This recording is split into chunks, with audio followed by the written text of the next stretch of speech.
Folks, another week, another interesting Tuesday. Johnny B, Creative Financing with JB. We're going to talk about investing in real estate property, real real estate property that we going to go out here, purchase and use it either as rental, fix and flip, or whatever you plan to do with it to make it happen. There's so many things you have to do, but my goal is tonight to prepare you if you're looking at getting into the game. We're getting into the last month of the year.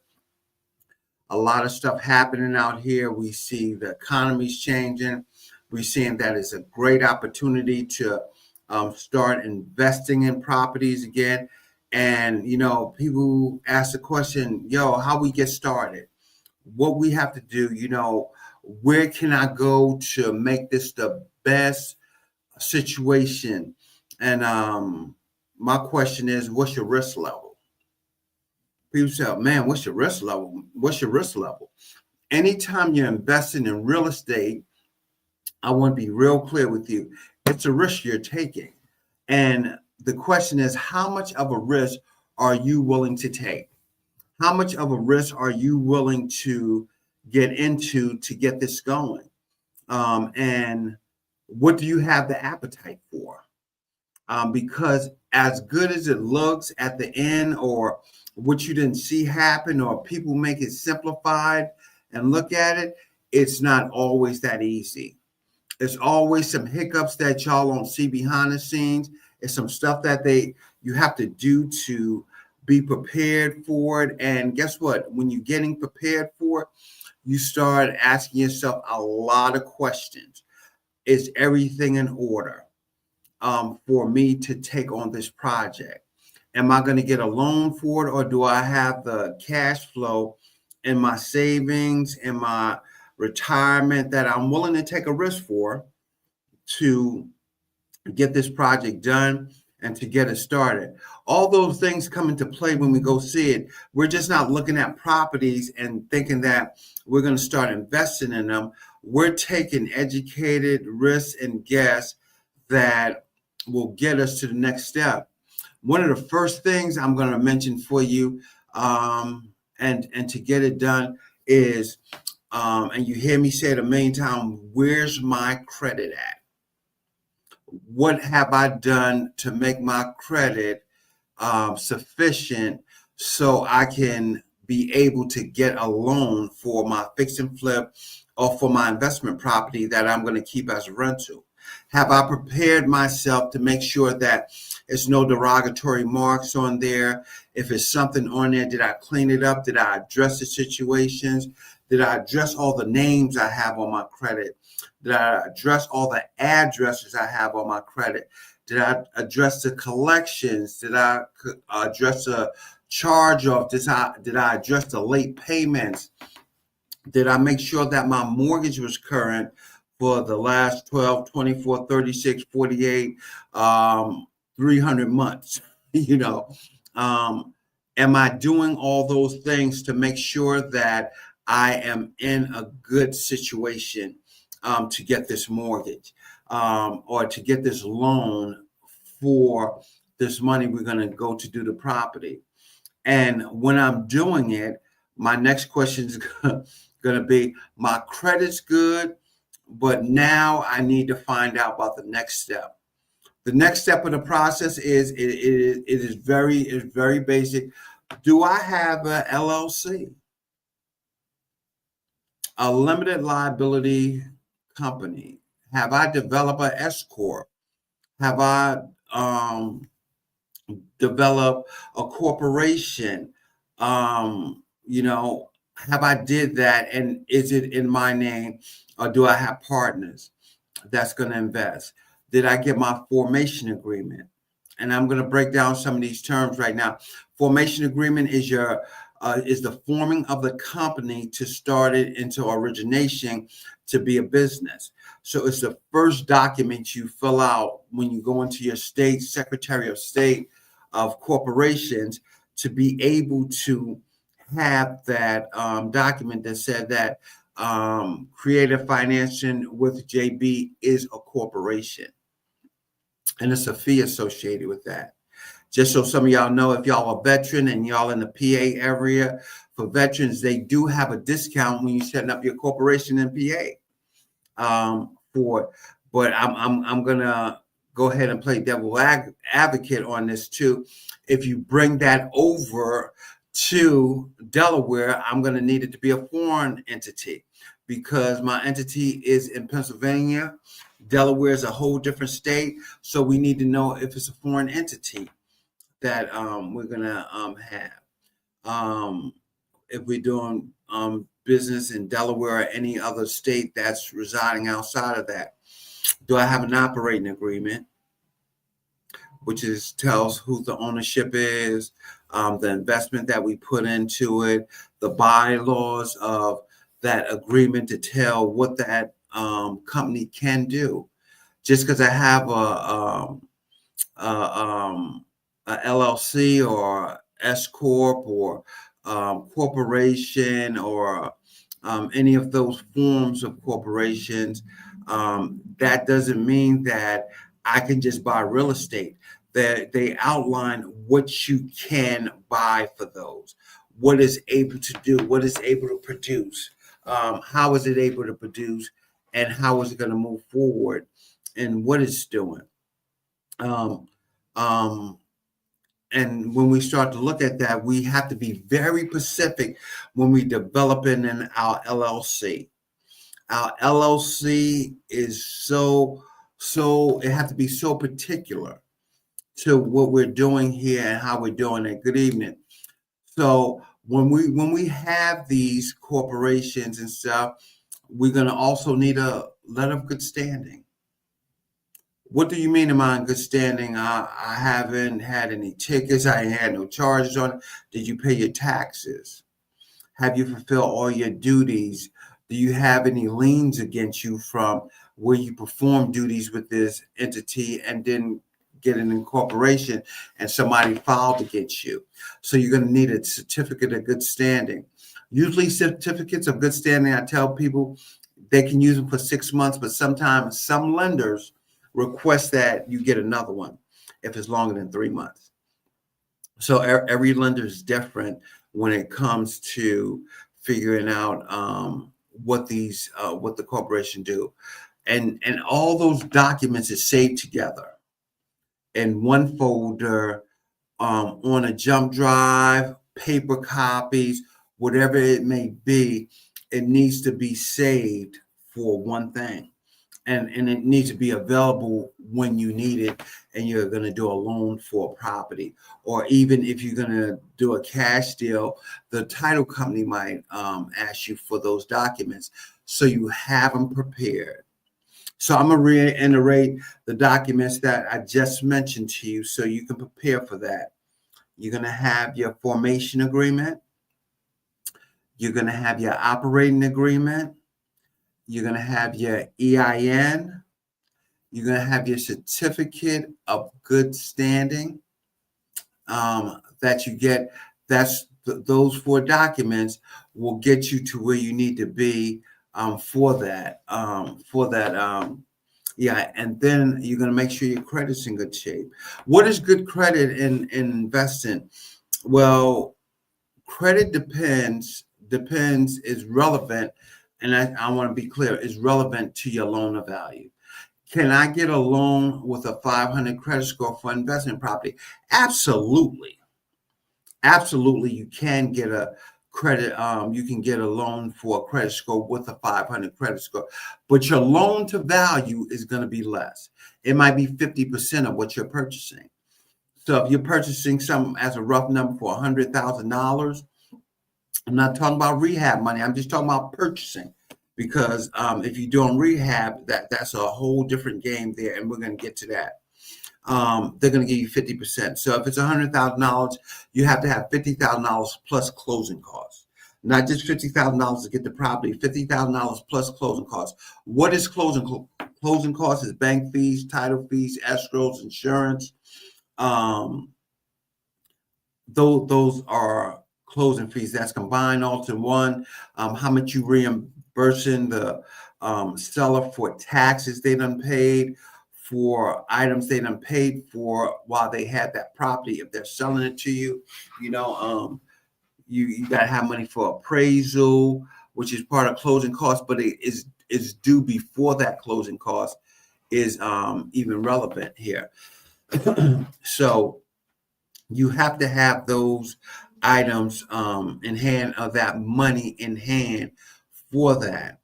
Underwriting fee, don't look at that. If you're getting a loan, you're going to need an underwriting fee for closing costs. If you're doing cash, you won't need money for underwriting fee. If you're paying cash, you might not get an appraisal. You're taking a risk to go do that for it. So some entities ask for the ability to, if you don't get an appraisal, the title company might have you sign a disclosure that you're accepting this property as is condition, you holding them harmless from that, but they're going to do a title search on it.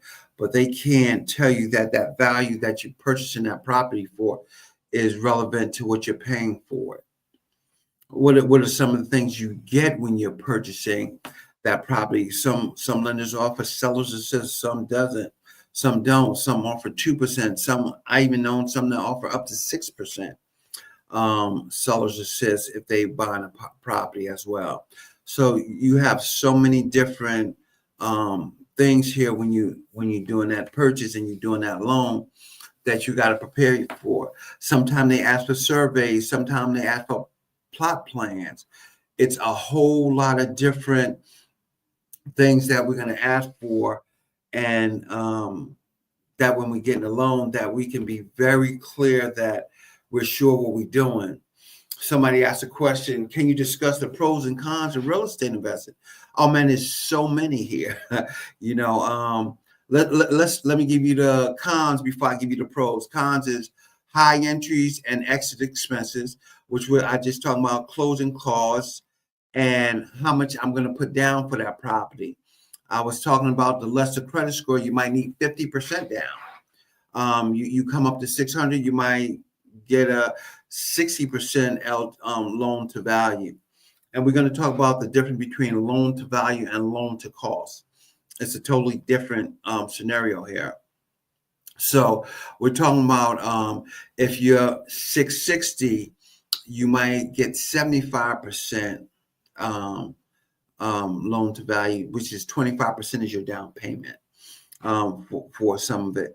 If you have a 660, you do 80, and it keeps going up to where, can I get 100%? Well, we do have banks that offer 100% for the purchase and the rehab, but you still have to pay closing costs. You might use OPM, which you probably see other people's money to get that other fund money you need for closing or whatever, but you're still going to need money for closing costs. You're going to need money for appraisal, even in the investment properties for it, and be ready to have that available when they send you the link to go ahead and pay for that. So you have to understand that your credit score based on your loan to value. You keep that in mind. You keep that going. What is the difference in loan to value and loan to cost? Loan to value and loan to cost. That means that my loan to value is the purchase price minus my down payment amount that they're going to require me to have. Are they asking me for 20% down, 25%, 30, 50, 40, 15? That's your loan to value. So if your loan's $100,000 and you're getting an 80-20 loan, you're going to need 20% down. So the bank's going to cover 80, and you're going to bring 20 to closing. Perfect. I get it. So what's loan to cost? Loan to cost is the cost of the whole loan and the percentage that the bank is going to fund. So if I have a project, for example, and I say that my project is 100,000, my rehab is 50,000, and the total amount we're gonna have is 150,000. $100,000 for the loan. The amount they might give me, they might say 80%. 80% of that 100 or $150,000 that they're going to give me for that project, it can be 80%. So what is 80% of that? 80% of that is going to be 20%. 80% of it is what the bank's going to cover. 20% is what you got to bring to the table for it. So you got to bring $30,000 for the loan to close costs plus the closing costs. It's a whole different. So you're including a whole amount of what the loan is and the down payment versus what the bank is going to give you. Well, why do they break it up like that? Why do they do it different? Simple math right here. Because the bank, if you're a first-time investor and no knowledge of investing, they're going to want to see you put more money into the game. So they're going to tell you, I'm going to give you 80% loan to cost. People get mixed up a whole lot when they do that, because now they're thinking they're getting 80% of the loan to value. So that talks about our high entry and our exit expenses coming into it. That's part of the cons. Property management can be a time-consuming con too, so to where you're managing that property every day, and time is money. Our time that we spend to get this stuff done costs us sometimes, because it's other things we can be doing to make this money. It's other stuff that we can be doing to invest to make sure that we get the best value in that property. Nobody's breaking in, that property secured. Our investors is our repair people's over there performing the repairs. If it's a rental, that our rental needs are met, the tenants are fine, the property and the apartment is in good standing. All that stuff can be part of your property management, and that costs you time. Somebody calls you, your landlord now, and your sink breaks. Guess what? They're expecting you to get there immediately to fix your sink. Just like you expect them to pay that rent on time, they're expecting you to perform too for it. But in your lease, that can be identified of what you're going to do and how you're going to pay and who pays and so on. Those are some of the cons of it. What is the pro? I'm getting in this game, so what's the benefit for me? Potential for significant passive income. You're making residual and money on it to where you can put that money up and it's making money for you. Better real estate market means better returns. You flipping that property and you putting that investment in, you putting that time in, you putting that work in, and guess what? Then you can go and get that good amount return on that investment on that fix and flip for it. Then you got the tax benefits. I get to write off some of that. I get to go ahead and say, hey, I had this much cost in it. It's a benefit for my taxes. It's a benefit for when I file my business taxes and the income I'm making. So it can show that I'm really investing and I'm running my own business. All that's included in how we manage it and how it's going. Hey, Chuck, how we doing tonight? How we doing, Nicole? I'm sorry I seen you there. But we have to remember that all the stuff that we're doing is so important to how we developing and how we investing in our business and real estate. So you have two parts here. You can invest in your business, and your business is part of that real estate you're buying. So you have to keep them both together to make sure they're running on the right wavelength. Make sure you have your bank account set up for your business. As we talk about your business bank account, I'm not talking about putting the money in your savings account on your personal business for your business. No, I'm talking about having a business bank account, going and setting up, providing those documents to the bank to let them know you're a legitimate business. Because what happens? You want to get loans. You want to show that you have money. You want to show that you're in this investment. You're doing it. you're making it happen. You want a return on that investment. This is how it happens. You want a loan from the bank, you want a line of credit. They're gonna want to see how you set up. Do you have financial statements that we're gonna make sure that you have for this? All those things matter, and they are so important when you're doing it. And you have to think through this when you get into real estate investment, and make sure that that business account has something that you can be beneficial to you.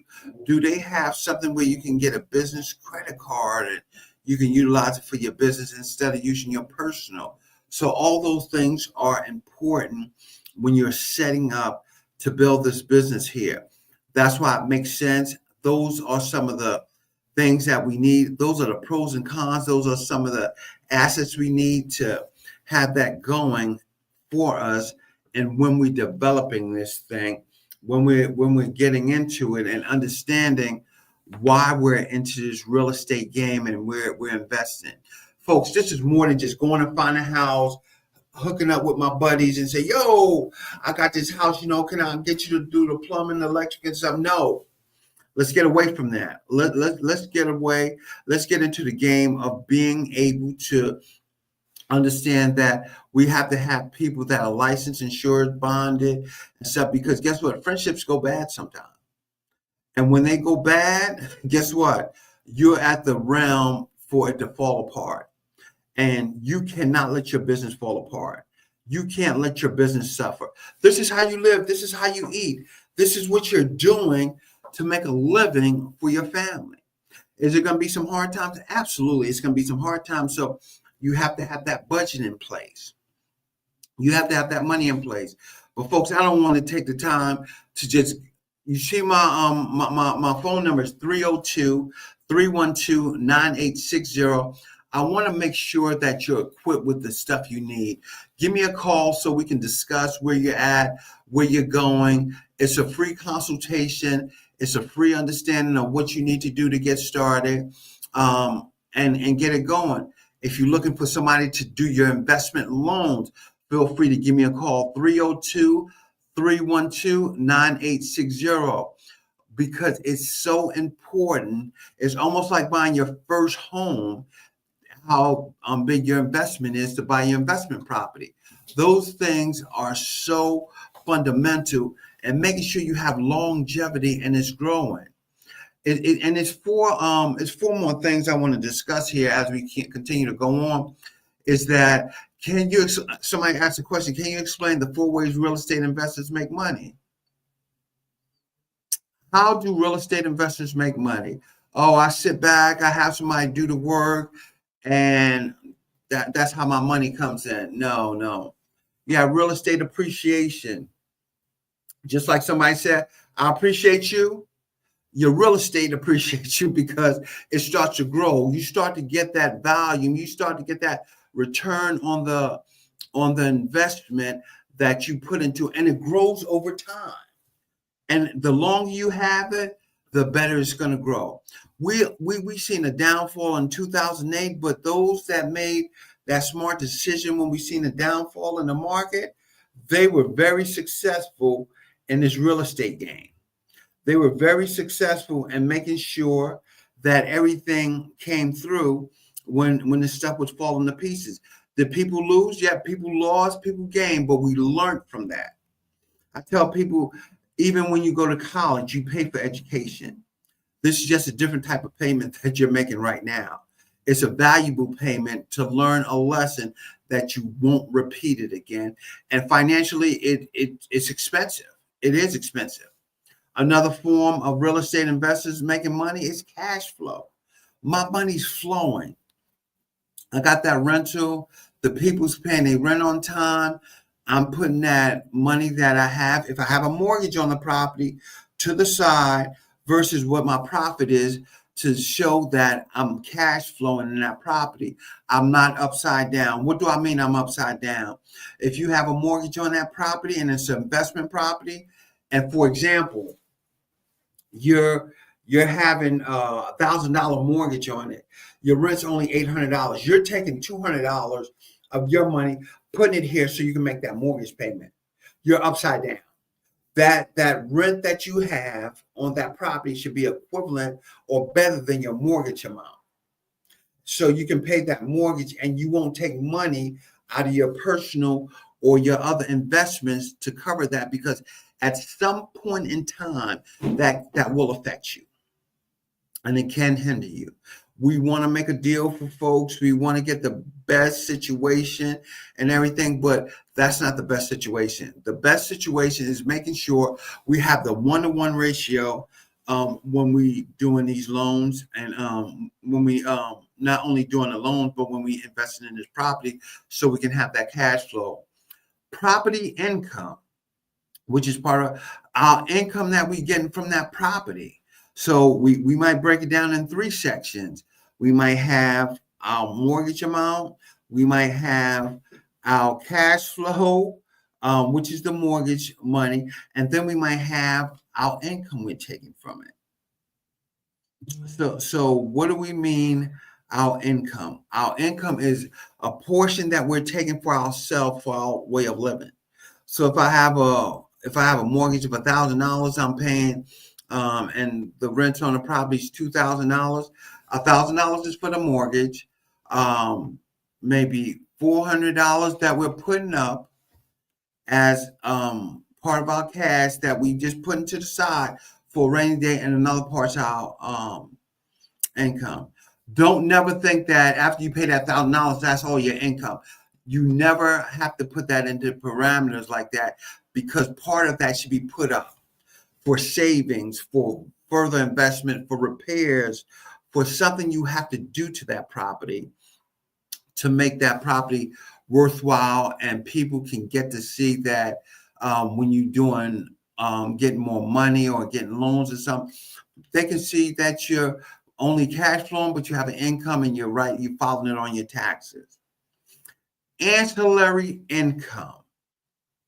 Ancillary income is income outside of normal rent that you get for it. Well, what do we mean by this ancillary income?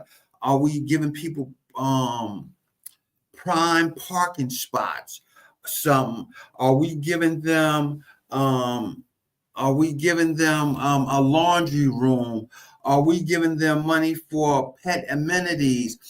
All that's ancillary income. So that's on top of their rent if they're renting from you. That's for them to be able to park right there in that driveway if it's in a single family home and stuff. Those are charges you can have. Those are charges that you can bring forth to them to let them know that, hey, I use this garage or this shed for storage. If you want to use that shed and stuff, it's a fee of $200 a month. It's totally separate. It don't come with the rent. If it's coming with the rent, you need to make it one price, and you need to break it down, because that's ancillary income. For pets, back there I built a small dog park behind my house that people can use. If you're going to use a dog park, hey, I'm going to let you have access, but monthly it's $175. So what does that money do for me? That's for me to maintain it. I'm asking you to still clean up after your dog, but the grass needs to be cut. It needs to be, if the cement out there for a walkway, that need to be upkept. If I have toys and stuff out there for the animals, that need to be upkept and maintained. So those are ancillary incomes that you're charging for stuff that should be there.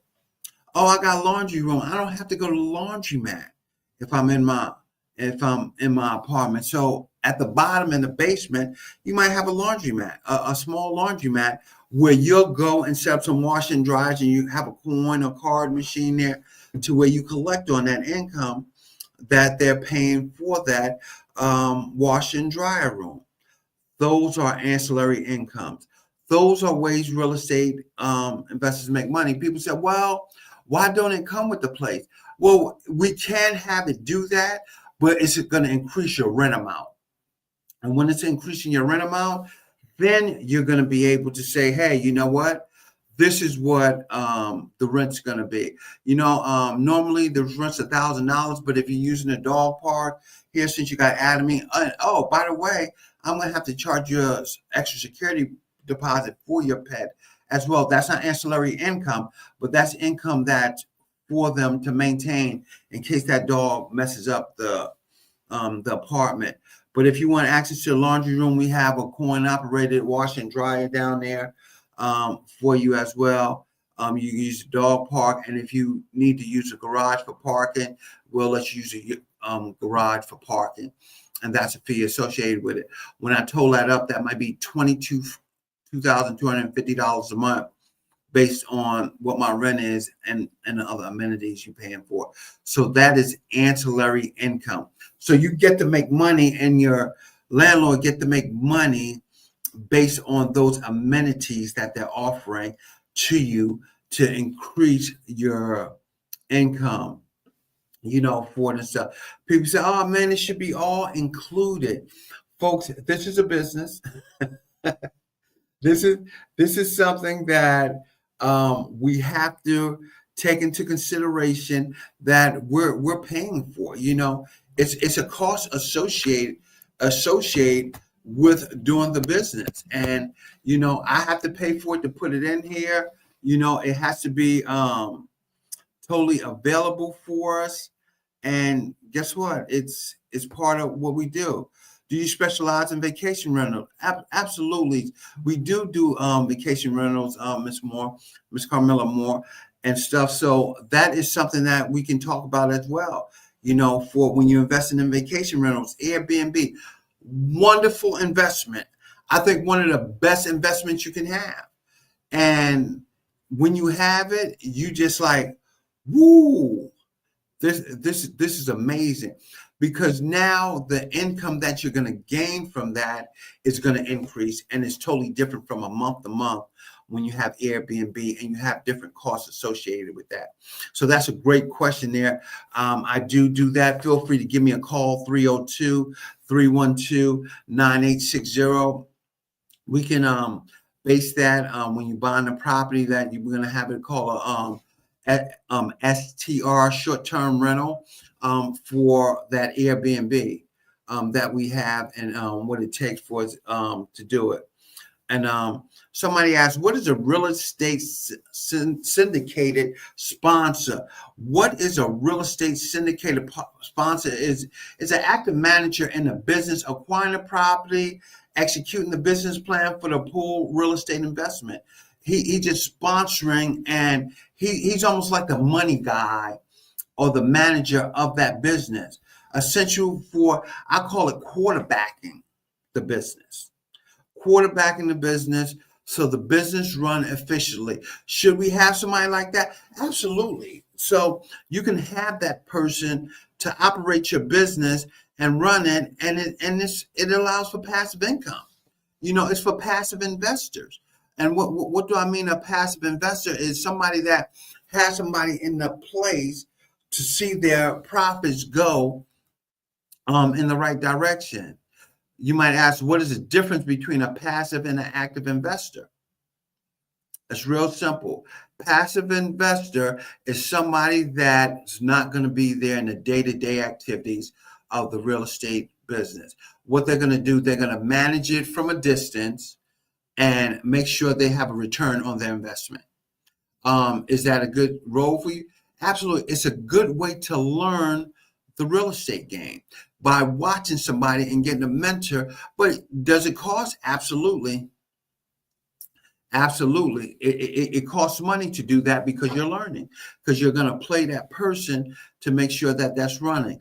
An active investor in real estate is somebody that's right there on it every day. They're managing the property. They're taking those phone calls. They're in the forefront of where their tenants know them. If they're doing fix and flip, the people that's out there working and assisting them know them directly, and they're not nobody behind the scenes. They're actively looking and understanding what it is to be in this investment game. And an active investor is good when you're starting out.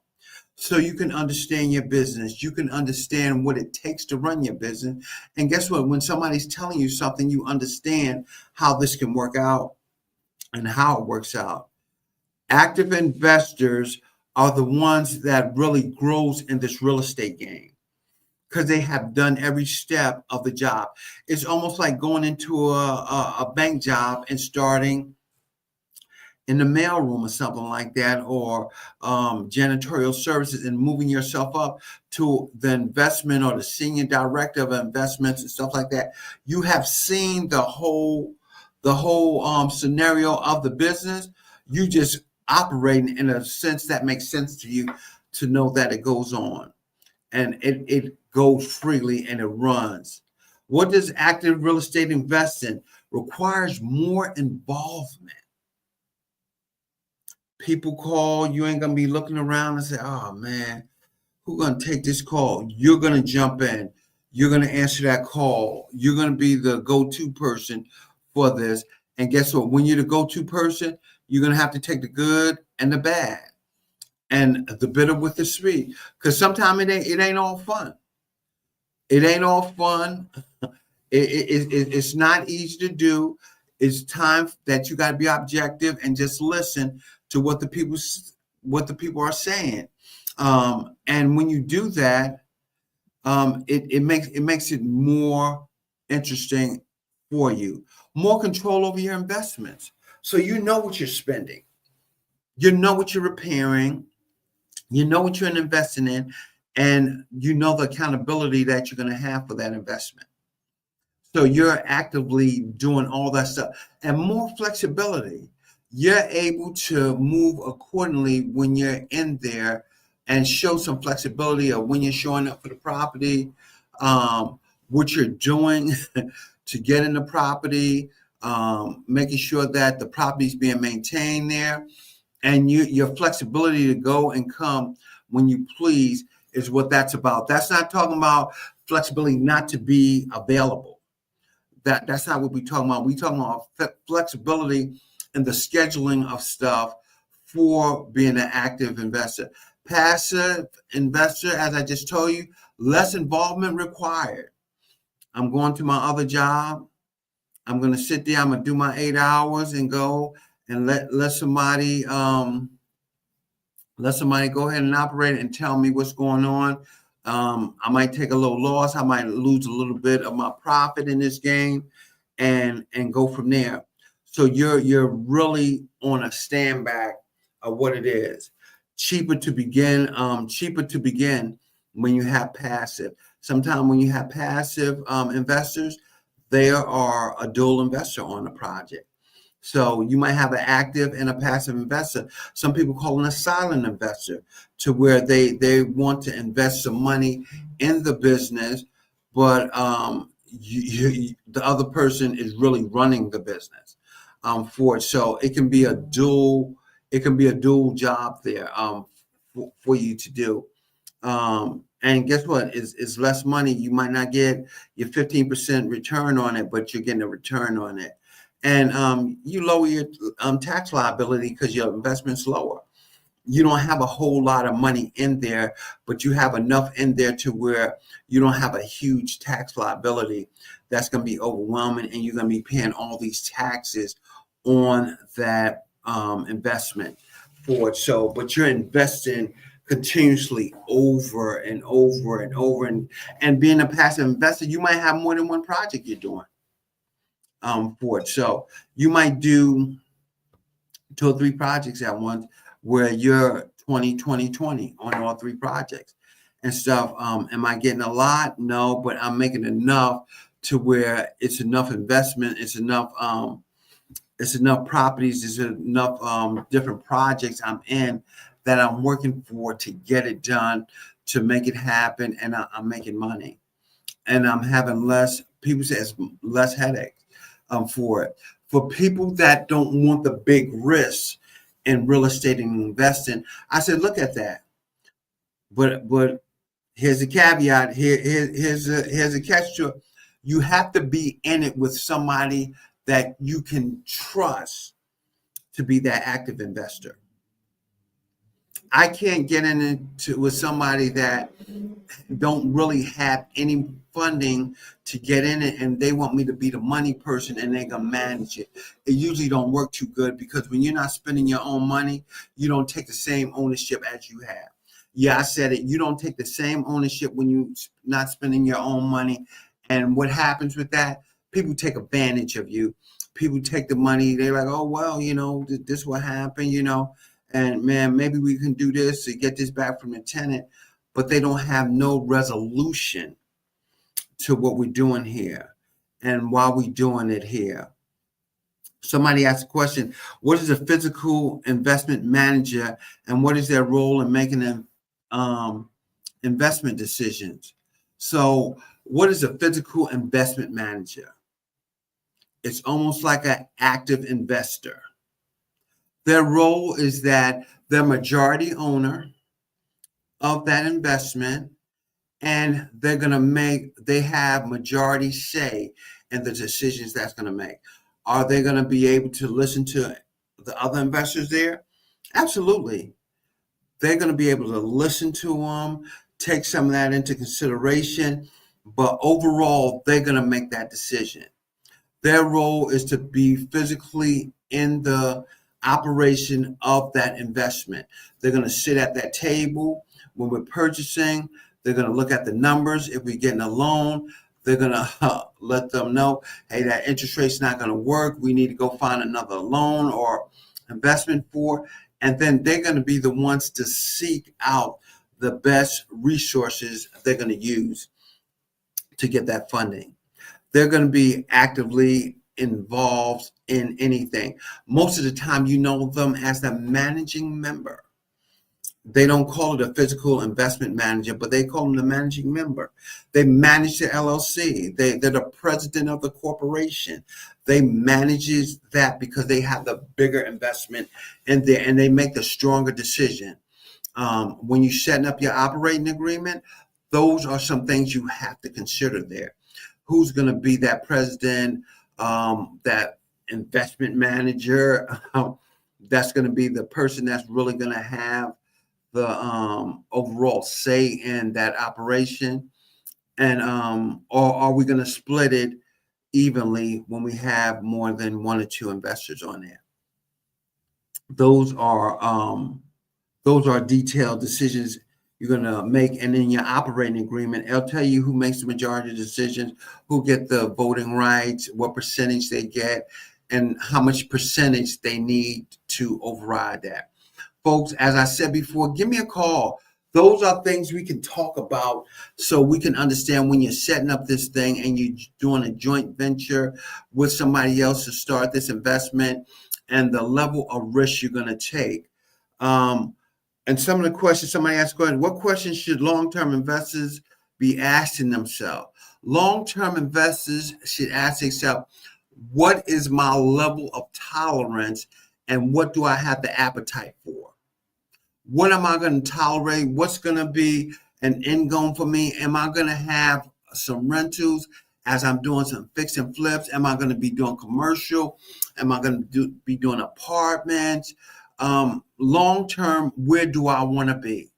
That's a question you want to ask after you get in it. You've been in it a couple of years. You said, where do I want to be? What do I want to do? How do I want to do it? And what is going to be the best scenario for me to pass this on? Long-term investors don't look at just 5-10 years. It's 20 years and above that they're looking at, and how they pass it on, and the legacy to the next person. How do I pass it on to my son, my daughter, my spouse, my next of kin, my cousins? How do I pass that property on to the next part of the generation? Those are long-term investment questions that you be asking yourself. How am I going to manage this for the long term? And who is going to be there to manage it if something happens to me? Am I going to be at this every day, or am I going to have a property manager? Am I going to have a general manager of my fix and flip? Am I going to have a general contractor doing that reports to me, that we have meetings with. Those are questions you're going to ask yourself in the long term, and be very honest with it. Be honest with it. Understand what it's going to do. Is this somebody I can have a relationship with when I'm dealing with them? Can I agree with this person? And can I add them to my operating agreement to make sure that my investments are going well and in a good manner? So if you're out there and you're saying, well, such and so asked me to be on these projects with me, and this is my long term, and this is what I'm doing, you got to let them know that this is my vision, this is my goal, this is where I want to be, and how do I get there? And what am I doing to get there for it? Questions a short-term investor should ask: am I ready for this? Do I know what I'm getting into? Do I have a mentor? Do I have the knowledge and capacity to really deal with this in and out? Do I understand that my failing can cost me a lot of money? And what do I do to get out of that? I always tell my short-term investors to let you know, if you're going to go into long-term, you're going to set up all that operating agreement for your LLC, corporation, S Corp, whatever you decide to do. And then you're going to start building your business credit, right? You're building your business credit because long-term investors use business credit, not their personal credit, because what happens if our personal credit collapses is we almost dead in the water. We're paying high interest rates. We're getting a lot of hard money loans. We're losing a lot on investments right there. So you build your business credit. So you'll have your Dun & Bradstreet down the line. You'll have your business bank accounts, your business credit cards, and then you get your Paydex number. A good Paydex number is 70. As you probably heard before, you go online and hear it and go through it, and people tell you, oh, you got to get a Paydex number, but call me and pay the $49.99 to let me show you how to get it. I'm telling you right now, get your Paydex number when you start building your business credit, and then have everything start reporting in that business. Once you have that thing reported in that business, you're filing taxes on that business, you start to build that Paydex number, and you start to build it. It's just like personal credit. You don't pay, it can't stay. So it's not going to stay at 70. It's going to come on down and come on down, and people are going to know what you're going to do, what you've been doing with your business, and why is it falling apart like that.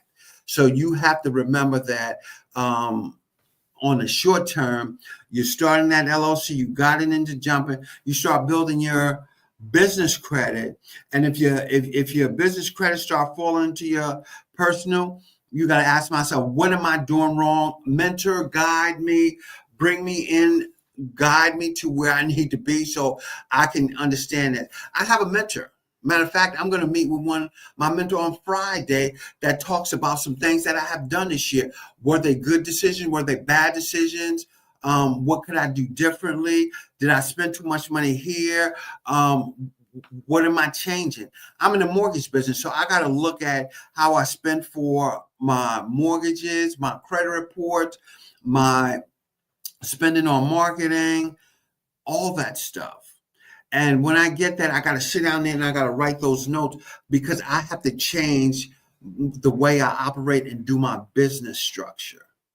What is your business structure is what you're going to start asking yourself as a short-term investor so you can be long-term. And if you don't have that in mind, you're still in the short-term mentality. Short-term mentality leads to you staying right there in that same place and not moving and going over and over and over and going in these cycles that you don't understand. So short-term investors should be asking myself, am I built for this? And how do I get to the next step of my goal? Somebody asked, what do you look for in a potential investment property? Oh man, that's a great question. What am I looking for? I'm looking for an investment property. I'm looking for a good return on my money. I'm looking at the after repair value. I'm looking at the houses in the area. What are they doing? I'm sitting down and learning that city. I'm sitting at town hall meetings. I'm sitting at city meetings. I'm sitting at those local meetings and asking myself, what's really going on here? How is this place operating? Are we in a downfall? Is this place getting out of hand? Do we have potential for growth, or should I even invest my money in here? You cannot, and I'm going to say that you cannot invest in an area and don't have a demographics or understanding of the area. I don't care if somebody stole a house next to the one you're about to get for $400,000, and you're going to invest in that area. That might just be a trend for right now. But once you start sitting down and seeing what's happening, you start to understand. Sat down, City of Wilmington meeting. Guess what? The east side of Wilmington is starting to grow. We're starting to make some changes here. We're going to make it a better environment for people that's commuting in and stuff. So what do you see downtown?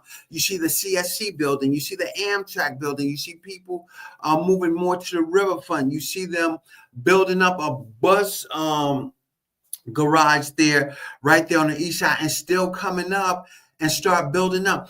That's how you start to get in there and say, oh, wow. So when you go on the east side now and you say, man, that's a shell, and they want 150,000 for it's 150,000 for a reason. Before it was 40 or 50,000, but something has changed that you missed the notes to get involved in, and you have to go back and get it. You have to go back and indulge in it so you understand what's happening in that area. I tell people, when you start doing it, just go sit in on meetings. Ask people what's going on in the area. Go sit in with your councilman. Go sit in with your representative to find out what can you do in that area. What is necessary? Who's coming in? What's happening? I learned that in my area, they want to do a whole lot of construction. But guess what? The people out there don't want that in the area. They don't want it because they had a bad history of construction building. They had a bad scenario where these construction companies was tearing up their curbs after they built it, and they called them and told them, hey, you tore up my curb and you come to fix it. No, go talk to your city or your town and you come to find out that, hey, you're responsible for that. This is where your property ends and goes. So right then and there, we should have been at the county as soon as it happened and not wait 4 or 5 months to see who's going to fix it, because now they're gone. They built their houses. They done did that.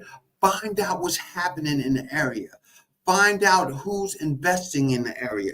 Find out what's needed in the area. And then you make your decision if you want to invest in there, or you finding homes, or you looking and you talking and going down there. Find out if it's a lot of vacant homes there. Why are they vacant? What's going on for them to be vacant? Can I get a loan in this area? Because in some areas, I'm going to give you, for example, a lot of investors pulled out of Baltimore. A lot of banks pulled out investments in Baltimore. Why did we happen? They feel that they had appraisal fraud in there. So what do you see in Baltimore? A lot of empty buildings. A lot of people stuck with that buildings that they're not growing. If they don't have cash to grow it, guess who's building up there? The city's building up there. They're paying, and guess what? You're going to have higher rents, and it might be a little bit affordable for a while, but it's going to start to grow over time because you have the people that's going to make some decisions here that's going to change it. So what do you look for when you invest in property? Look for an area that's suitable for you, that you can grow and feel that you're comfortable in, and that you can make a difference there. Don't just go into an area just because somebody told you that it's good, it's great. This is what's going on here. You're gonna make a lot of money and stuff like that. No, don't do that. You have to sit in some of those conversations. You have to sit at the table with those conversations. You have to figure out who are the players in that area and go from there. That is what's so important. That is that's what's been happening here. And that's where some of the failures happen, because people seen stuff they didn't know what was going on with and for it. Next question I have: what are some red flags to look for when investing in real estate? First red flag. First red flag that you see there is that you don't see no movement, you don't see nothing happening, and you're starting to see a lot of sales signs in that area. Remember 2008? I was doing short sales at this bank, I'm not going to name it, and we had people getting loans that didn't even qualify. We were selling properties on stuff. I had a guy, he had $1 million property, and he making $150,000 a year. That didn't even make sense. That was more than his monthly gross salary.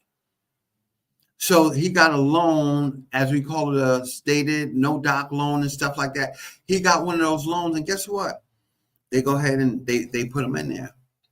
They had him paying for this property, and next thing you know, he's calling. He's like, "Yo, I need to short sell this thing because it's not even worth this money I paid for it."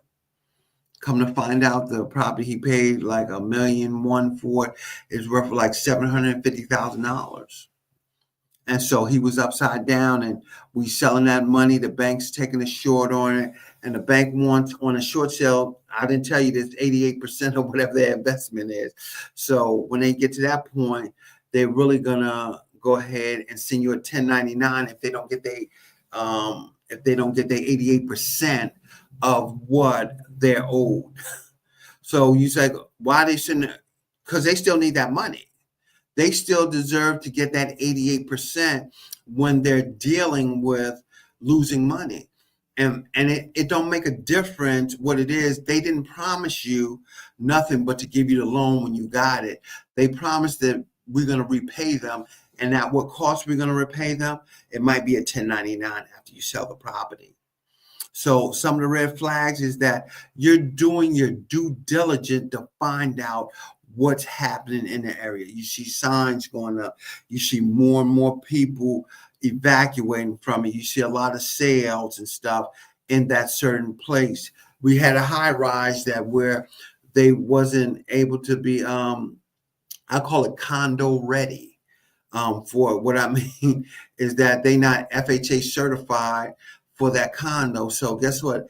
Everybody starts selling.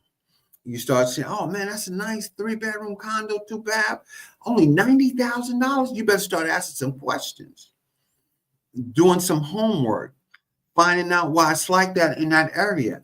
We understand if it's an up and coming area, but if it's well established already, it's been there, the building looks pretty new, and people been there for a short amount of time and they're moving out, that is an issue. You have to find out what's going on. That's why I said you got to find the real estate agent that's going to indulge in what's happening, that's going to seek what's happening in that community, that's going to understand why this is happening here, what's going on, what's changing, and give you that information. That's why I said, folks, you heard me say so many times, you pay those real estate professionals for their knowledge of what's happening to educate you and prepare you for where you're living. Not just for them to go and find a house and say, hey, man, we found your house. Come on, sign this contract. We're going to close it in 30 days. It's more to it than that. You have to have that legal advice to get to know what it is. But, folks, give me a call, 302-312-9860. Or you can even email me at johnny@creativefinancingwithjb.com.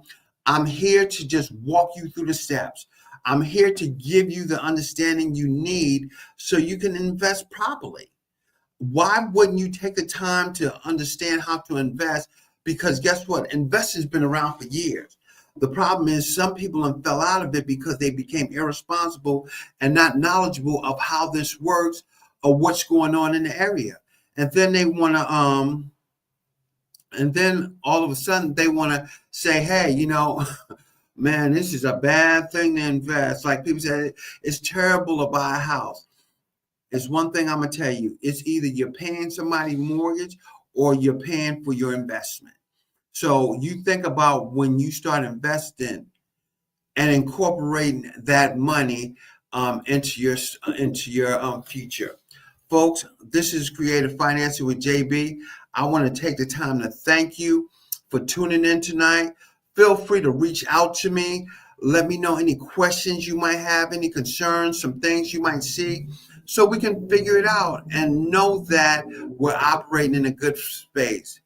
Folks, I look forward to seeing you next Tuesday, and we're having another conversation on how we can get better, how we can invest, and do the things that's necessary. Y'all have a great evening.